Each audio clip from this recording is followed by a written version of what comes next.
Aku sembunyikan RM1,000 duit untuk adik aku cari dalam rumah. Tapi berapa je yang adik aku akan jumpa selepas 6 jam? Kita mula dengan RM100 yang aku sorok dalam kabinet.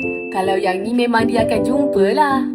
Dan jumlah duit yang aku akan sorok akan berbeza di setiap tempat. Next, aku ke ruang tamu untuk sembunyikan RM200 dalam sofa ni. Aku harap adik aku tak perasan lah tadi. Seterusnya, aku ke dapur, makan biskut dan sembunyikan RM300 di belakang peti sejuk. Confirm tak ada orang jumpa ni. Okey, last kali aku kena sembunyikan RM400 dan setelah aku pusing-pusing seluruh rumah, aku jumpa tempat yang paling sesuai. Di bawah tilam katil adik aku sendiri. Jom kita cek balik lepas 6 jam nanti. Dan setelah 6 jam, aku mula cek dalam kabinet. Duit dah hilang guys. Tapi macam mana dengan sofa kat ruang tamu? Harap-harap ada lah, ya Allah. Aku dah lah tak ada duit sekarang. Dan bila aku cek, tapi macam mana dengan belakang peti sejuk?